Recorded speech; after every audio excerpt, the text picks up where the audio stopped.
it was like 5 o'clock in the morning and I heard the knock on the door, but I was waiting for the cable company to come that day. So I'm like, can this be the cable man coming this early in the morning? And when I looked through the window, I saw these like 5 black SUVs, and I saw there was a few of them outside and they had FBI jacket on, and I'm like, oh my God. I immediately went downstairs and I woke up my son, my youngest son, the feds are here. And he's like, for what? I said, I guess for me. I said, okay, just go ahead and just tell him that I'm not here. And now I'm not trying to get out through the back door. And just as I opened up the back door, there was one right in my backyard. And that's how they caught me and I was arrested. Welcome back to the Invest in Yourself podcast. Today I'm joined by Dr. Clover Perez. After she established a business relating to immigration law, she was arrested for federal criminal charges. During her trial, her son was killed, and she explains what impact it had on her mentally. After her trial was all said and done, she got 10 years. When she was in prison, she was in there with a couple of celebrities such as Lauryn Hill. Since Clover has been out, she's been doing a lot of great things.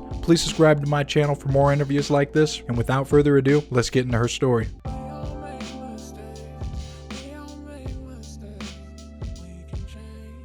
Good morning. How you doing, Dr. Clover Perez? Good Thanks for coming on. Well, I came across your story, and you got a really good redemption story, and I wanted to talk about what you went through and what you went through, especially with the prison system and getting such a long sentence for basically, what would you consider, like a white collar crime, really, if that? Yeah, and that's what it was. Yeah. Yeah. Well, I think, the best way to do it is just to go into your early life. So what was it like for you growing up? Okay, so before I even go, Adrian, let me say thank you so much for giving me this opportunity to be on your platform. I think you are doing an amazing job just highlighting the stories of folks that have been incarcerated and coming home and really transform their life. So thank you so much for this opportunity. Oh, yeah, my So, pleasure. yeah, so you wanted to know what was my time in prison like? Was Well, that the question? yeah. Well, I was going to say, well, I mean, for the best way to get into is like your early life first, and then we can go into the whole prison and Okay. when you got out, if that's all right with you. Yeah, that's fine. Okay. So I'm from Jamaica, West Indies, half Indian. My dad is from India. My mom is from Jamaica. I was born in Jamaica and I came into this country when I was 13 years old. Went to school here, middle school, junior high school, and high school, and of course, college, and just had a normal life, started working at a law firm that does immigration work and was just drawn to the work. It reminded me so much of the stories that I heard from my mom of when she came into the country. Initially, she came in with a visitor's visa and overstayed, and just, what she went through, it was very difficult for her. And just seeing and hearing these stories of the folks that came into the law firm as well, I was just drawn to doing the work, and that's how I started doing immigration work. So it was very, very rewarding, to be able to help folks that are in the country illegal to legalize themselves. Because most of them, they were here for years. Some came in as a child, and not getting in any trouble paying your taxes. So I think those are people that, we would want in our communities. So I try to help them to legalize themselves. And unfortunately, met it was two friends that actually led me to these individuals that I filed some immigration paperwork with, fraudulent immigration paperwork. And that's what led me to my incarceration. Well, to go back a little bit too. I mean, so your early life, had no, crazy rough upbringing or nothing. It's just, living a, pretty normal life and Right, right. nothing bad Right, going on. nothing, I didn't grow up with my dad. I just grew up with my mom, and I struggle with that. But outside of, just not having that relationship with my dad, I had a great childhood. My mom was great, and I think she did everything she possibly could to make up for the fact that my dad wasn't with us, to make me feel like I wasn't missing out. And she did an amazing job. But nonetheless, just hearing her story of how it was when she came into the country, that made an impact on me, and a negative impact on me, I should say, because who wants to hear that their mom struggled, right? Who wants to hear that there's times that their mom was hiding because they saw someone and they thought it was someone from immigration, and that they were going to be deported? No one wants to hear that. So, and that, for me, was just a visceral memory that led into the work that I did. So I took that with me. Yeah, I mean, it wouldn't make you more sympathetic and understanding for people like, other immigrants in those situations trying to stay over here in the US and have a better life for themselves. So Absolutely. that's what Absolutely. drew you to getting involved with, the Work. legal Mhm. immigration work? Yes. Oh, okay. So when you did that, did you have to go to school or anything like that? No, so I had the experience from the law firm that I worked at, and so I drew from that experience. The application itself, I wasn't representing anyone in court. So if you're not representing anyone in court, you can file a paperwork with immigration to be a designated company that does immigration work, and that's what I did. So only thing that we had to do was really file the paperwork, submit whatever documents that's required with the paperwork, and that's all we had to do. We weren't attorneys, we weren't representing anyone, and if we did file a case that need an attorney, we advised the client that they would have to find their own attorney, or if they needed us to recommend an attorney to them, we would do so. So you ended up starting your own firm too, right? I ended up starting my it was a clerical services. Okay. And you Mhm. were pretty young when you did that then, or how old were you? I was in my I would say like 27 years old. So how did it feel running that? I mean, did you have workers and stuff with you, or?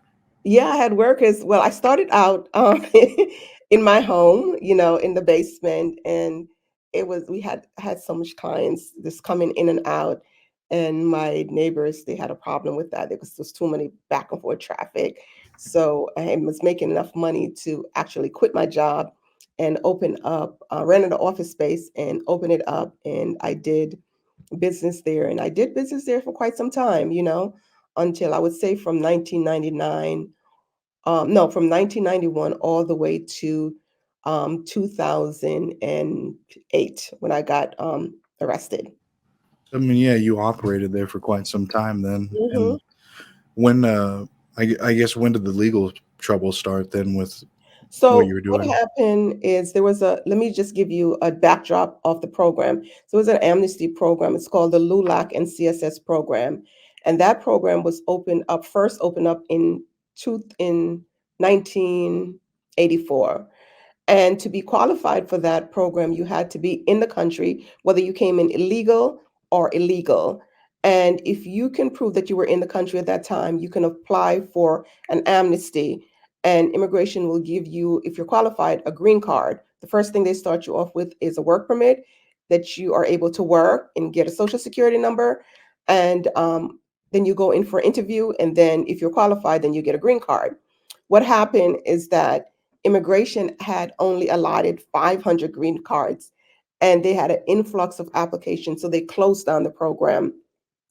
I wasn't doing immigration work at that time, and so the people now started a lawsuit against immigration, and it was ruled that immigration had to either refund the clients back their money that they paid for the application fees, because every application that you submit to immigration is submitted with a immigration fee, or they can reopen up the program. And they reopen up the program in it's 2004. They reopened up the program, and that's when I got involved. So you had folks that initially had applied for the interview, applied for the program, came to me, so they had that experience, and they came to me, and I submitted the paperwork for them. Some of them I filled out the paperwork myself, or my secretary did. Some of them already came with their pre-filled application, but just did not want immigration to have their address. So they have me submit the application, which there's nothing wrong with that. There's nothing illegal with that, right? Folks are, they're nervous that if immigration have their address and they're in the country illegally, then it might be that they'll be deported. So I submitted the paperwork for that. So I was charged also for that because they felt like I filled out the paperwork and did not sign my name to the paperwork, but I did not fill those paperwork out the clients gave me, so I could not sign my name to something that I did not fill out. The ones that I completed, I signed my name to it. So I was charged for both of them. So, I mean, that was around the year you said 2000. That was in 2004 when the program started. I was not arrested until the ending of 2009. In 2008, they started investigating my firm. Did you ever think that they were going to come after you or any kind of thing like that?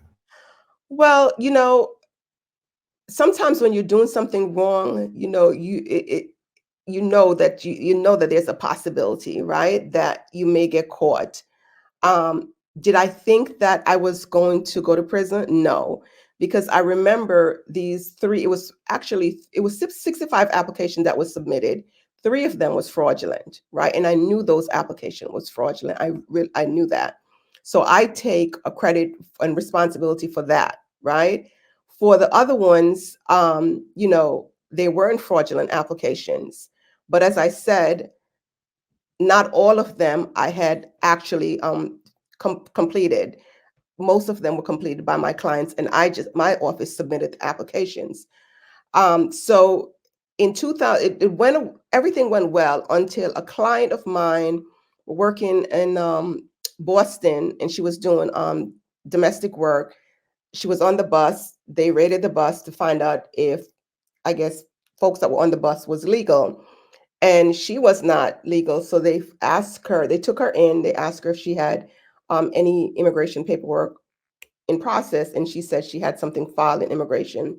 And when they looked at it, they found out that the date that she told them that she came into the country did not match up to the date that was on that application that was filed. And she told them that, I filed the application and that is not the date that she gave me. And the thing is that particular application, that particular client, um, I did not complete her application. She came into the office with the application completed. So immigration now started to investigate. But at that time, they were investigating just a lot of other, there was attorneys, providers. There was just doing a lot of investigation on this particular amnesty case. And so they started interviewing my clients, and one of them called me and told me, and that's how I knew. And they started interviewing clients in 2008, in January or February of 2008. So when a whole year went by, they didn't contact me and I didn't hear anything else. I just figured that, okay, it's just blown over. They didn't find anything. That was it. And again, they didn't come in to arrest me until it was November of 2009. And I just was not even notified that they were from them that they were investigating me outside of what my originally my client told me in 2008. Yeah, so you had no knowledge of any of this going on and No, until none, they none, called you. And none. so when you did this, did you even get like any reward or anything from your clients or anything? Right, yes. So we were clerical services. So if we fill out the application, you pay us to fill out the application. We're doing a service for you, right? So you fill out, but we did not charge an astronomical fee that attorneys charge because we're not attorneys. And there was a disclaimer in the office. We had a big poster that clients can see that we are not attorneys. And oftentimes what I would do is have the client stand up beside the poster and take a picture, so just in case they later on says, oh well, we thought you was an attorney, you just took the picture right there. And in addition to that, we had contracts that each client signed, and it also stated that we were not attorneys, nor do we have any connections with the immigration services. So also, when you were able to With the the three ones in particular with the clients, like they give you like information on like a certain date that you had you because it was fraudulent, you backdated. So did they tell you when they came here, and then they were aware that you were gonna put mark something that wasn't Okay, so correct? at that time, immigration. Okay, so most of my clients, believe it or not, were Jamaicans, right? And at that time, they were doing a lot of backdating of passport in Jamaica. So let me give you an example. Someone come into the country, say today, and they have until June, right, to leave the country. They would not leave the country. They would send their passport back home, and they would have a family member or friend go to have a connection in immigration, and someone would from immigration would stamp that passport saying that the person came back into the country, right? So they had Mm, so almost like they did not overstay their time at all. no, not at and all. and that's what happened. They because when you're traveling back to Jamaica, you don't have to say, oh, you don't have to show them your passport, or you can just say that, oh, I lost my passport. As long as you show a birth certificate and say, okay, well, this is where I was born, that's enough. It's only when you're coming into the country you have to have a green card, or be a U.S. citizen. So they would send their passport back to Jamaica, have it back stamped that they landed in Jamaica, and then it would be sent back up. So and then there would be now a new stamp that's stamped in the passport that they came back into the country, Wow. So that's how right? that worked. So that's how it worked. And I I did not know anything about that. I did not know anything at all about that until I actually saw the passport myself. And I'm like, oh my God. And yes, this is, you had people that work for immigration that was doing that. So, and these clients paid money, and I don't know how much. I never asked because that was none of my business. But so we just thought that it was impossible to get caught saying that, well, we weren't in the country, or we didn't leave the country, and that's basically how it was. Was there other people in your position doing this for other that were under investigation as well during that time? Yes, I didn't even know when I was arrested. At that time, when I went into the court, there was 65 other individuals, providers, just like myself, plus attorneys that was arrested for the same exact thing. So that's when I realized, wow, there was a massive investigation that was going on, not only directed to my company, but others as well.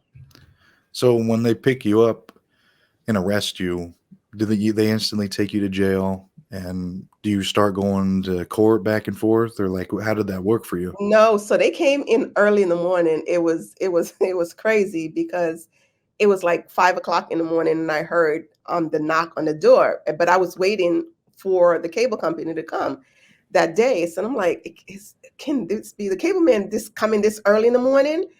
And when I looked through the window, I saw these like was like five black cars, SUVs, and I saw there was a few of them outside, and they had the FBI jacket on, and I'm like, oh my God.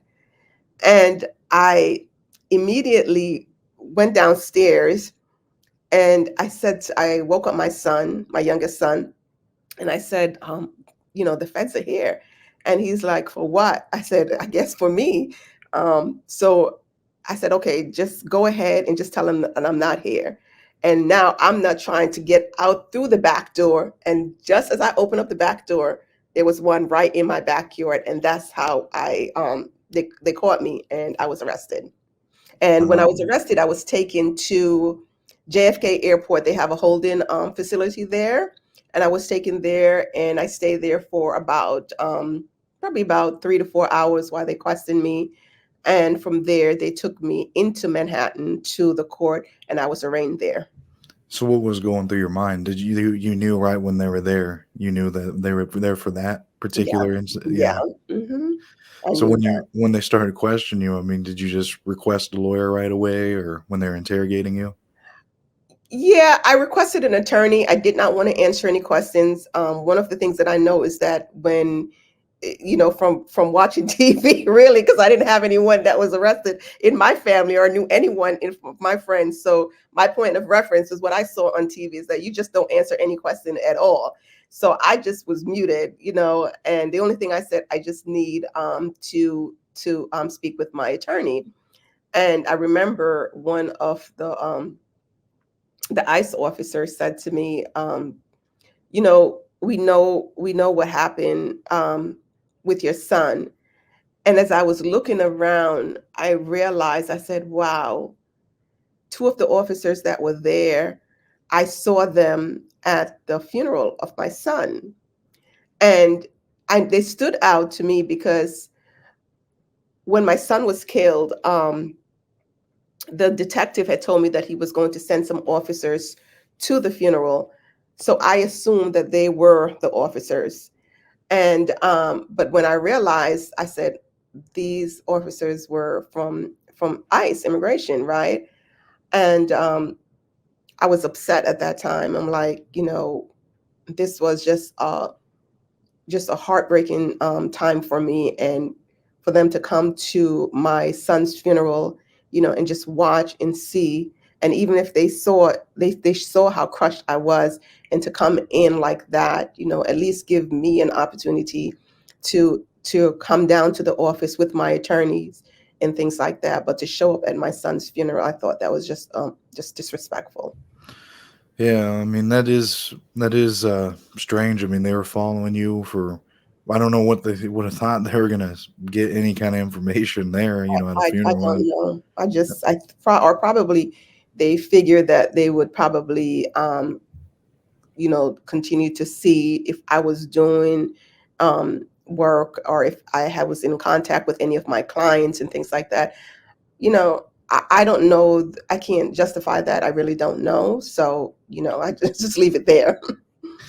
Yeah, I mean, I guess you didn't really have your radars up. I mean, you were just, the cops were said they were going to send some there. I mean, were you like, was there something going on that there was a threat, like that you had to have cops at the funeral, or? No, so my son was 23 years old, and he had went to a birthday party, and there was a robbery going on in the building, and as he was trying to leave, there was a shootout, and three people got shot, and he was one of them, and but he was fatally shot. So while they were looking for these boys that actually killed my son, they sent police at this funeral. Well, they said that they were going to. I don't know if they did, because as I said, I thought that the two agents that was there, that was from them, but they, as just a protection for the family. Yeah, well, I'm sorry that you had to go through that. And I mean, that has been a really tough thing to, Thank you. outlive, Thank you. and yeah, I mean, for you to, you had to, I mean, all that all went on during the same period of time, right? When they Right, picked you right. up and everything. So yeah, I'm sure you were not in the mood for any kind of thing back No, around that time. And no, I didn't. so so we were at where they had picked you up, and then they questioned you, and did they send you to jail right away, or did you get to No, go they took home? me into Manhattan, and I was arraigned, and there was a security bond. So my mom paid the security bond, and either my mom or my husband, one of them, paid the security bond. It was 50,000 security bond, and I came home that same day. Oh, yeah, we got out right away, then geez. Mhm. Yeah, well, so when you got out, I mean, how long until you actually had to go into the jail? Were you given time to No, so do I kept anything?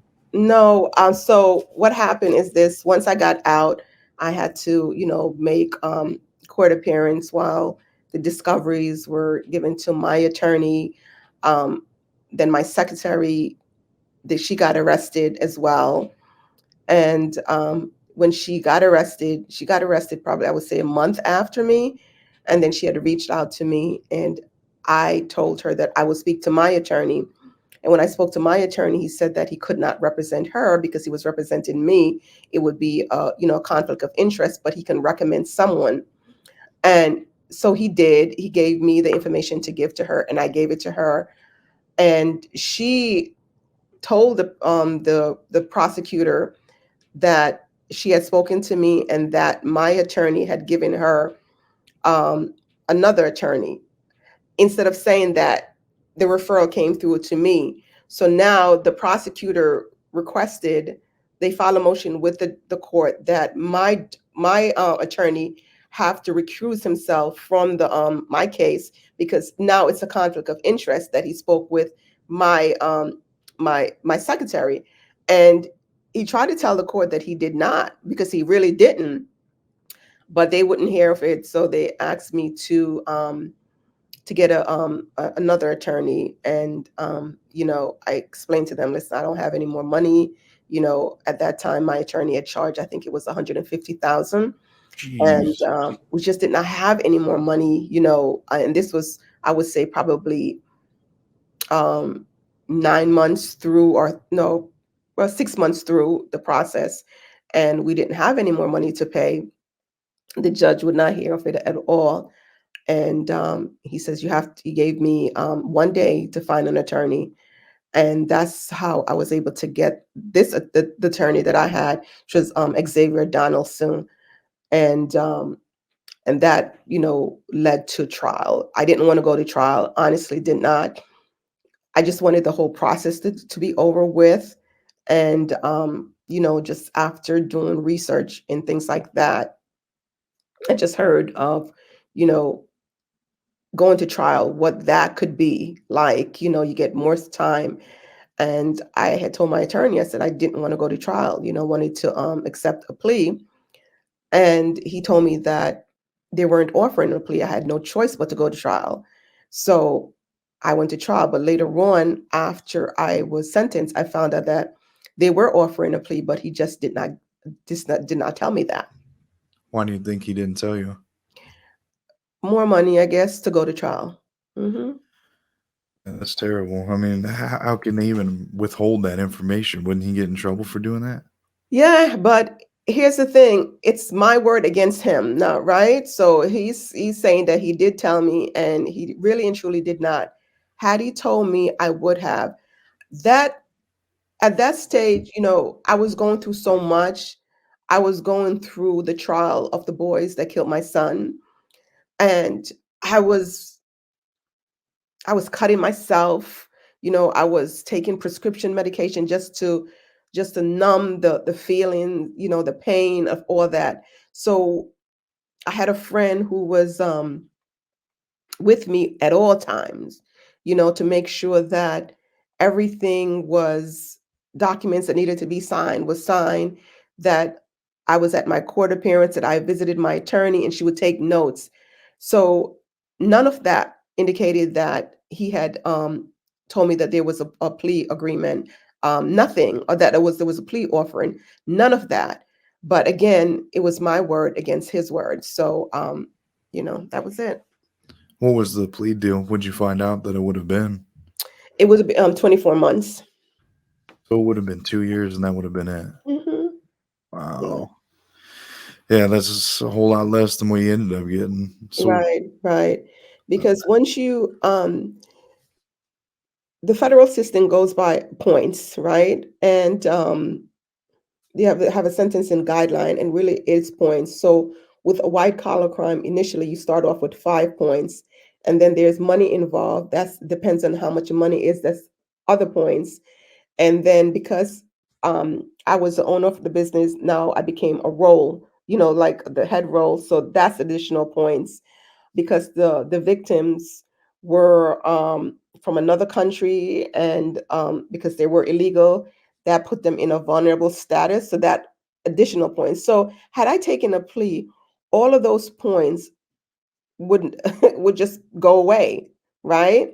mhm. And so when you add up all those points, that is what led to the amount of time that a person gets in prison if they go to trial.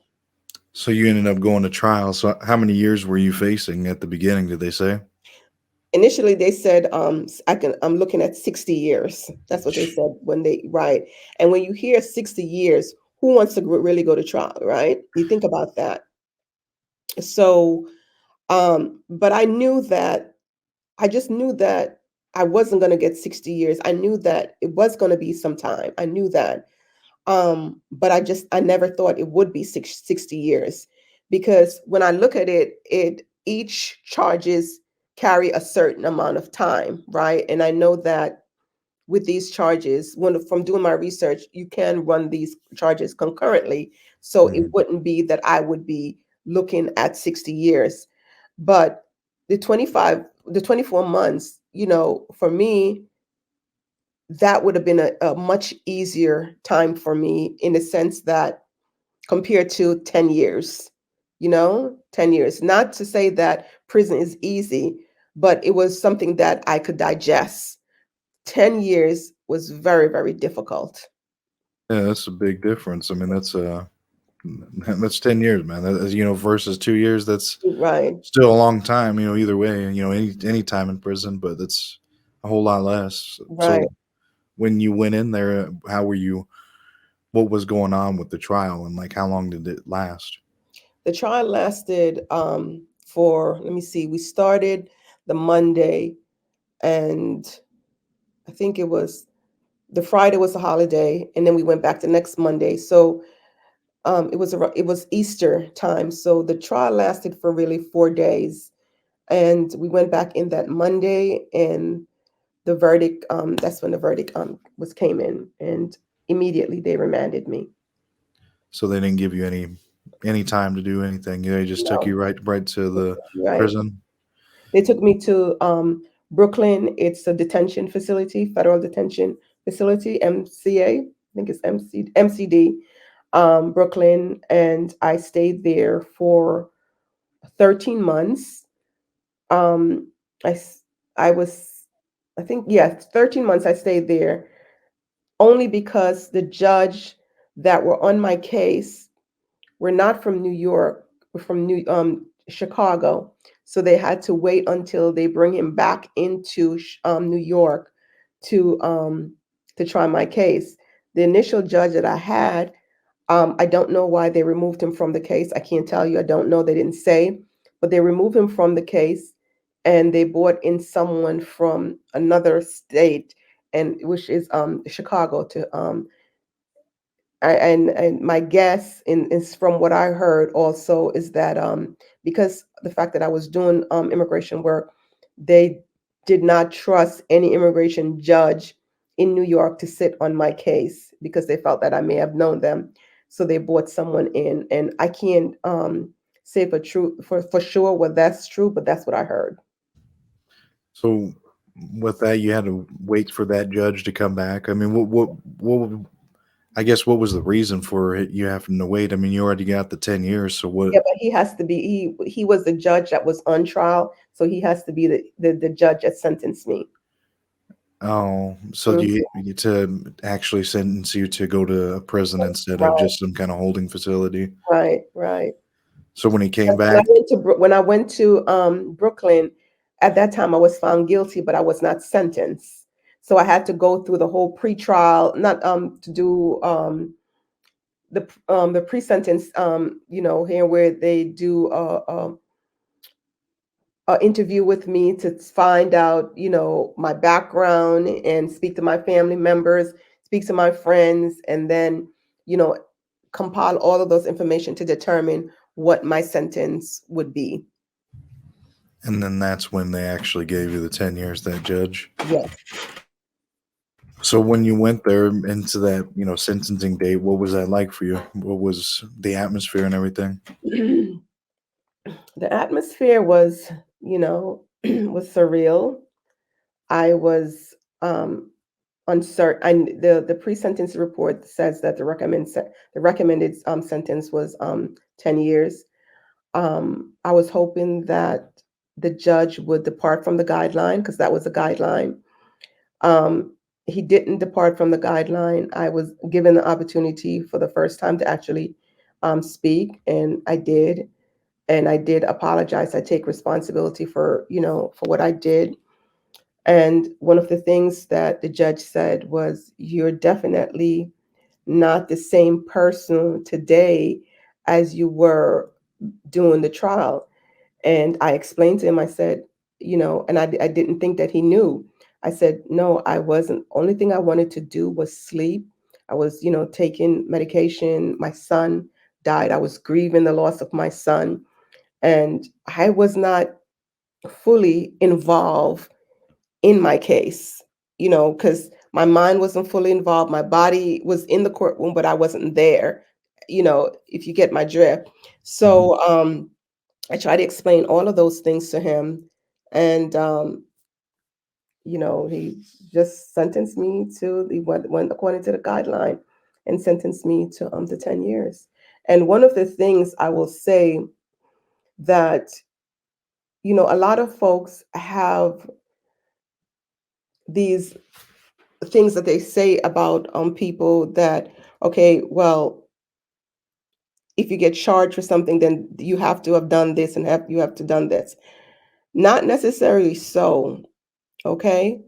And one of the things that people may not know, had I testified, that was one of the best advice my attorney gave me, because if I had testified and I was found guilty, they would have given me 2 additional points because they would have thought that I lied, right? And that, instead of getting the 10 years, I probably would have gotten 11 and a half years. So that was the best advice. Another thing that with federal cases is that when you go to trial, hearsay is not admissible. However, when you are being sentencing, hearsay is admissible. So, for example, one of my client that had nothing to do, her case was, I mean, really had nothing to do with this whole thing that I was charged for. She came in and she was allowed to testify, in which she said that I took, I think it was over 25,000. I'm not quite sure about the numbers from her. And my attorney says, "Where's the receipt?" Well, I don't have the receipt, but this is what and they allowed that in, even though that was hearsay. So they really, Right.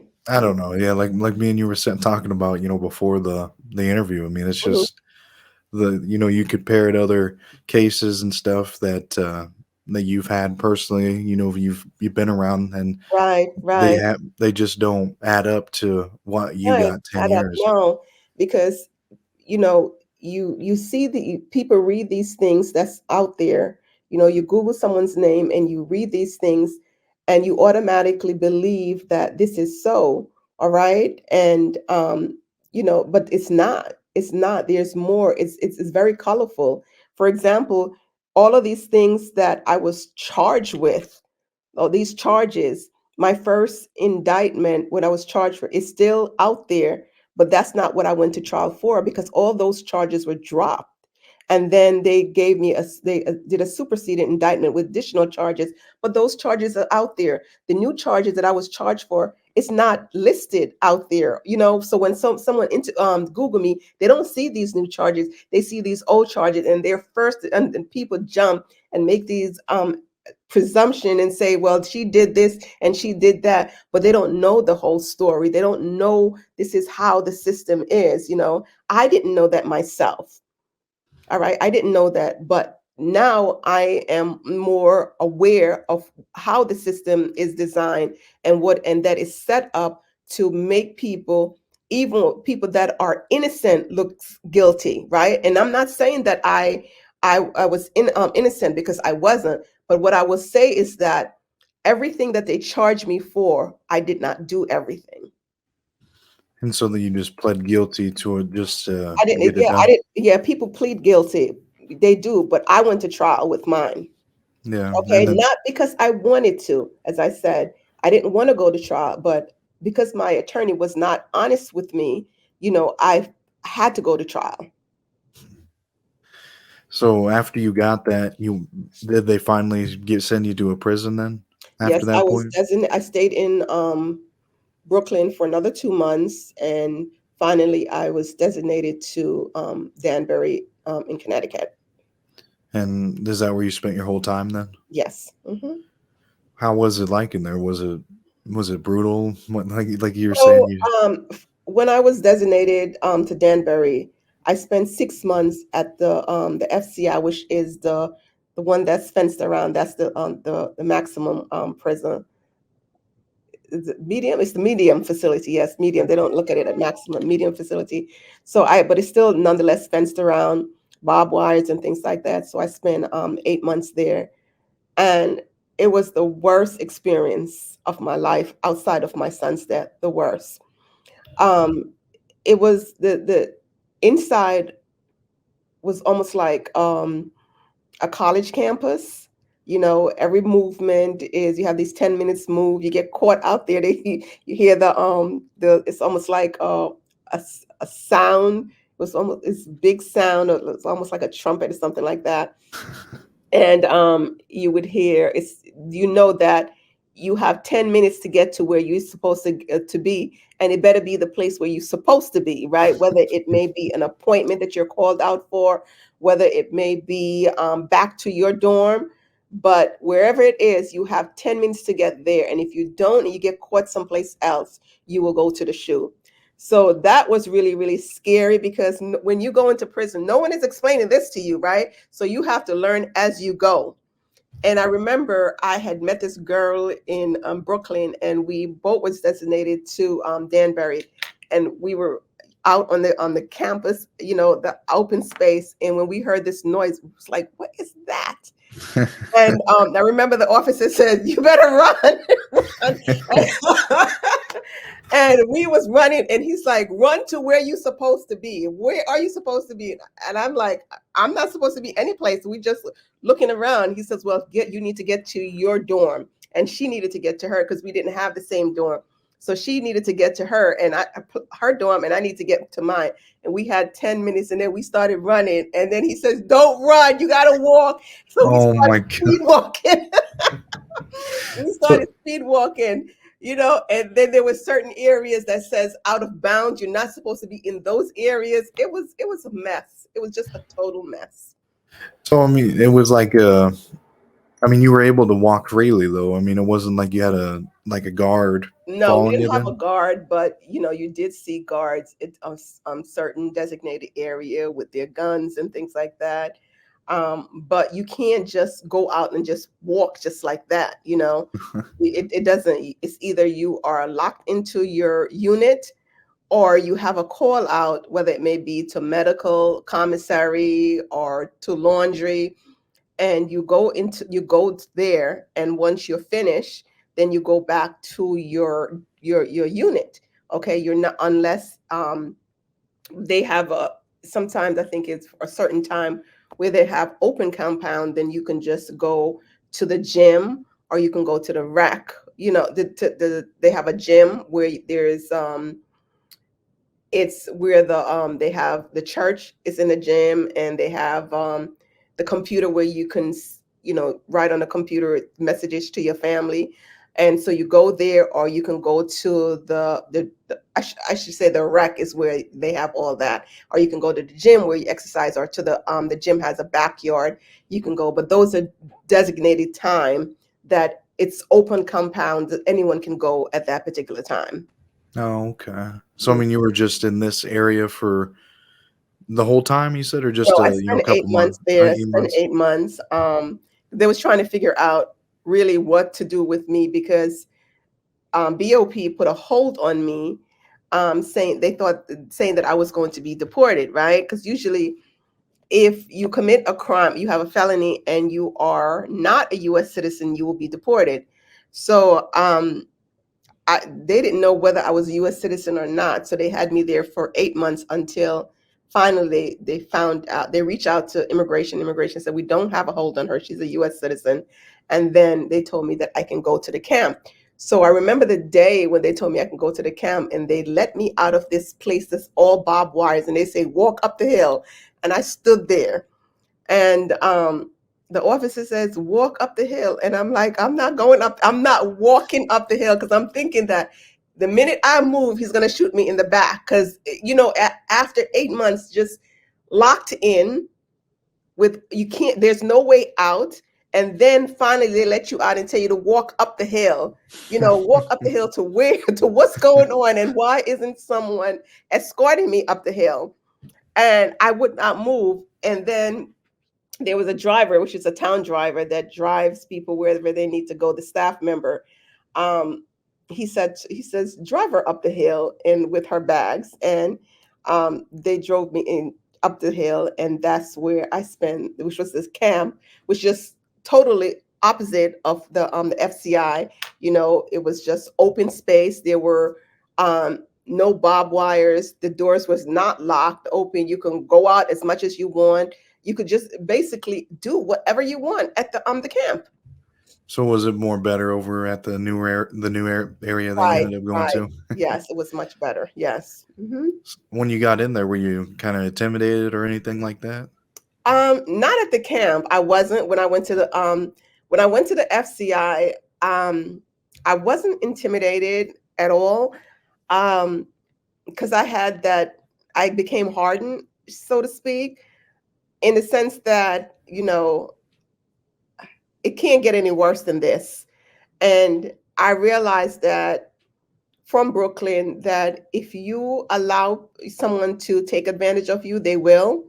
So I just became somewhat brazen and listen, if you want to fight and we have to fight, we're going to fight. And if I have to go to the shoe, I have to go to the shoe. And you have to go in like this, because unfortunately, if you don't go in like that, people will take advantage of you. So you have to be strong. There are times that you know you hear people say that you can't go to prison and cry. And that's so true, because that shows some type of weakness. And you have predators, really and truly. And I say it without no reservation. You have predators in prison that do take advantage of women that come in and they seem like they're soft or they won't do anything.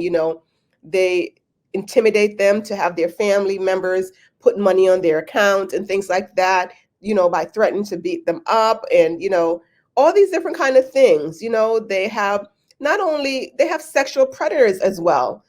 So I had to come to a conscious realization that I have to be strong. If I am going to make it there, I have to be strong.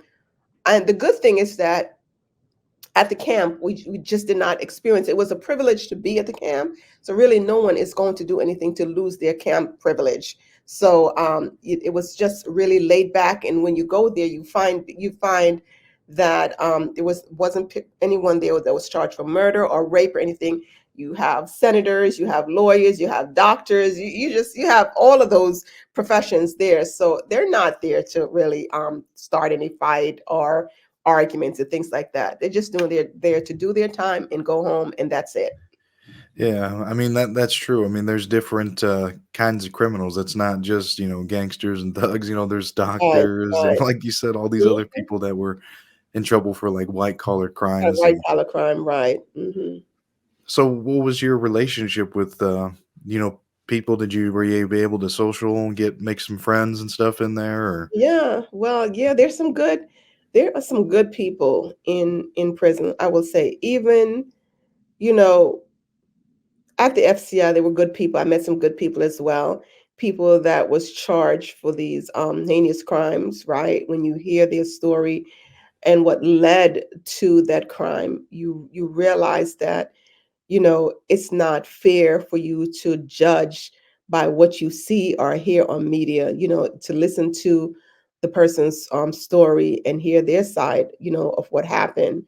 And so I was able to meet some wonderful ladies there, very caring, very compassionate, women that see another woman coming in and wanted to help. What can I do to make your life much easier? Going there, initially you don't get any toiletries, so they would come up, introduce themselves, bring toiletries for you, give you clothes until you're able to get your own money on commissary, on your account, so you can go to commissary and buy your stuff. And even when you buy your stuff, they don't want it back. You go and give it back, they don't want it back. They says, you know what, keep it, because you may end up giving it to someone else. Loving, kind folks, just like myself, who was missing their children, missing their family, and very down to earth folks that were there. and did you get to meet any famous celebrities? I think you said there was a couple in there too, right? Yeah, so when I was there, you had Lauryn Hill was there. You had Teresa that was there when I was at the camp. Did you get to hang out with them then, or how was it Yeah, like being in there so with them? I taught a Bible study class. Teresa came to the Bible study class, very, very down to earth. Lauren also came to the Bible study once. We talked a few times. Remember when she was leaving, I gave her a going away party, and she did a concert at the camp for us ladies. She was, they were both down to earth. They didn't come in with this, okay, I'm a celebrity and, that type of aura. They did not come in. Very, very down to earth people, very, very down to earth. When you were in there, did you want to continue to try and better yourself then? Did you, because you talked about doing teaching this Bible study class. So what were you doing things in there to be productive? Right. Yeah. So and you have no choice but to, right? And I think that it's a shame if someone goes to prison and don't use that time to change their life, right? Because folks are under the impression that when a judge sentences you to go to prison, not only it's for rehabilitation, it's not only for it's punitive, but it's for rehabilitation. But there is no rehabilitation in prison. There really isn't. And you talk about, you know, folks that are incarcerated and how the system may describe us, but we are the same ones that, if there is any type of program in there, we're the same ones that's teaching these programs. We're the same one that's creating these ideas, or, if we are good in Spanish, to start a Spanish class. If we're good at Bible study, to do a Bible study class, whatever we are good at, that's what we do there. So you don't have staff members that go there and said, okay, outside of the GED, but sometimes you do find the person that's incarcerated, that's teaching the GED class as well. So you have to make sure that you want to be rehabilitated, you want to change some things in your life. And how do you do that? It's really, you have that time to sit down and sit and really think about what led to that crime and how you can change that, because you don't want that to be, you know the trajectory, right? So you have to sit down and really, really think about what led to that and how you can better yourself. And for me, that's what I did. I said, if I am going to do all these years, I am going to make sure those years count for something. I'm not going to just sit there and not do anything, because you have people that come in and all they do is exercise, right? Yes, I exercise, but that was not my entire day. I read a lot. I read so much books. I found out while I was incarcerated that I could write songs. I never wrote songs before, right? Started Yeah. writing songs, right? Teaching the Bible class, I was a Protestant leader in the camp. So every religious denomination would come to me, and because I was running the church, the religious department in the camp, I should say. So I was able to invite outside guests to come in, family members that would have never come to church with us were able to come in, and through different programmings that we do, I there was when I went to the camp, there was no children's center there. I was able to make sure that we started children's center there, so I made sure that my time was very productive. That's good because, like you said, you don't want those years to go to waste. And you want to, try to make the best of them Right, either right. way, and not Mhm. just, just sit there and, be miserable. Like Right. you have to do stuff to want to be productive. And Absolutely, absolutely. Because one of the things when they say rehabilitation, so what does that look like, And am I going to be able to speak to a counselor? Am I going to be able to go back to school if I want to? If am I going to be able to do all this? You know, what is their definition of rehabilitation? And what I realized is that, their definition of rehabilitation is more like weaponizing someone in the fact that, what, you are the worst, you are the lowest, you know, and that's what they use as rehabilitation, to make someone feel like they are less than, to dehumanize that person, right? But that was not my situation. I went into prison knowing who I am. All right. And so it didn't matter what any officer said to me. And one of the things I will say is this: I was very vocal in prison. Um, because I'm What was that there, look like? right? Because I'm there, and yes, I committed a crime, but nonetheless, I'm still a human being first. And as such, you are going to treat me as a human being. You're not going to talk to me any way you feel like because I committed a crime. Okay, you're not going to do that. And I made that known. But and I had a lot of incidents, a lot of running with these officers, that they quick to write people up because they don't, if you do something and they don't like it, they'll write you up. Well, guess what? I use my pen as well against them. What did you do? Yes. What do you mean by you used your pen against them? I wrote them up as well. They Oh, wouldn't write me up. I wrote them up as well. Absolutely. Absolutely. Because there's a lot of times people, they feel like they're in power and they can do things to people. And because we are there and that we are at their mercy, they can do whatever they want to do to us. But I have a family home and a family that cares about me, right? And I can always reach out to my family, but I'm not a ignorant person, right? And I know that. And one of the things I always encourage people to do is, there's a handbook that's there that is given out. Read that handbook. Know what your rights are. All right, as an incarcerated person, know what your rights are. They know what their rights are. Know what your rights are. So when they come to you with something, you can rebuttal and says, "Well, no, this is not so. This is not what that handbook say." And I also find that sometimes they go against what's in that handbook. But if I have to take it all the way to the court, I will do that. yeah. Well, I mean, I it's will do smart. Know that. your rights. Yeah. Absolutely. Know what Supposed they can to. treat you like. If not, they're Right, going to take right. advantage of you, like you said. Absolutely. Absolutely. Well, when it was your time to get out after all those years, what was the wrapping up point of prison? What was Oh, your mindset in getting out? yeah. So towards the end of my last 2 years, that's when I started. I realized what I needed to do when I got home, and I started my organization in prison, and came home and hit the ground running, and just rebrand and scale. And that's how a beautiful heart ministry came to fruition. And but me leaving prison, I will say that um, success met me the time I stripped off. At the moment I took off those prison clothes, because I always try to keep abreast of what was going on the outside, right? My body was incarcerated, but my mind was not incarcerated.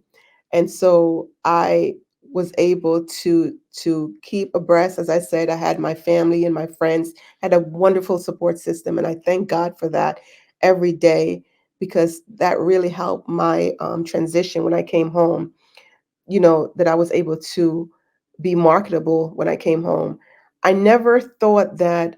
First of all, when I went in, I never knew that I was going to do the work that I'm doing now, but I went in knowing that when I came home, I would not have a problem finding a job. That was never my concern, to find a job, because I always had an entrepreneur spirit. So I know that I wasn't going to work for anyone. I may have worked for someone when I first came home, which I did. Um, I got a job as an office manager in a law firm, making 60,000, and I'm like, ooh, yes, with no bills coming home up more than my restitution. So I was in a good place. I was happy, Oh, I'm but sure. yeah, I was happy, and thank God I didn't lose my house. My son was able to keep the house, and he was 18 years old when I went to prison. The only thing is that my marriage suffered from that. But it was suffered, I guess, since the day my son died.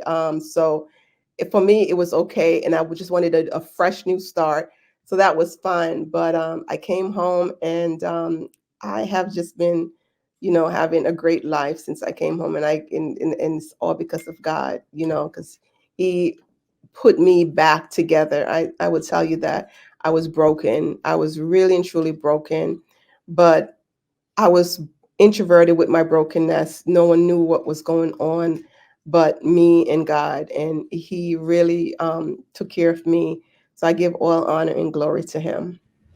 Yeah, I mean, you're out here doing good things. You're smiling. I mean, you definitely seem like you're doing pretty good for yourself and having a good time and just enjoying life and Yeah, trying to make the best with it. So right, right. what are you? I guess I'll ask you this. What would you share in your story? I mean, what benefit do you hope to get out of it? For helping people. I mean, why share your story?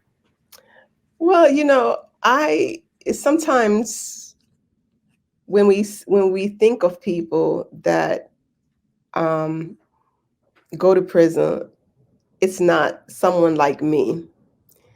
And because our point of reference is always what we see from the media, especially if we have no previous contact with the prison system, right?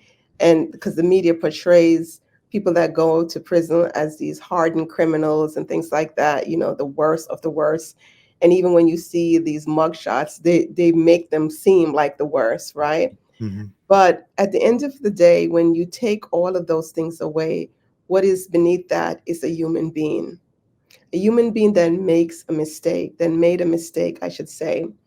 And think about times in your life when you have made a mistake, when you may have not, or you may have checked the wrong box on your income tax. You may have driven with some alcohol in your system and things like that. But thank God that you didn't get caught. Some people commit crimes and they get caught, right? It Hmm. doesn't mean that they are less than. They're still human beings, and they still need to be loved. When they come home, they still need to be welcomed back into the community, right? And I just hope that everyone, when they look at me, they see someone that made a mistake, but someone that went to prison, and that's someone that came home, and someone that's doing great. And it's not uncommon. I'm not the the person that came home and just did it. There's others just like myself, and to always show compassion and empathy, and don't be quick to judge. I think that's a perfect message for that because whole story is the definition of that, and really just wanting to let people know that not every prisoner is defined by their mistakes that they've made, and like people in your situation that just did one time crime, and it ended up getting such big sentence, and some Right. I mean there is different, there's people that you know committed a little crime and end up Hmm. getting all this time, and it's not like that defines the rest of their entire life, and Right. I agree with Right. you on that. That's for sure. And I'm Yeah. glad you're out sharing your story and just trying to help people out and spreading the word. Spreading the word, just explain, just really exposing the vein of the truth of how the prison system is. And people do get caught up, and people do get prison. Prison is what it is, and it's a revolving door. People go back and back and back. And not to say that people want to go back to prison, but there are people that are in prison that suffers from mental health conditions, that suffer from substance abuse problems, that are unhoused, what they call homeless now, unhoused, and they get caught up and they go to prison. Those are people that don't belong in prison, right? They need to be able to get some form of treatment. And so you see those people keep going back and back and back to prison. And you say, okay, well, someone that's not familiar with what's going on would say, well, that's what they do. They just go back to prison. They come home and they commit other crimes.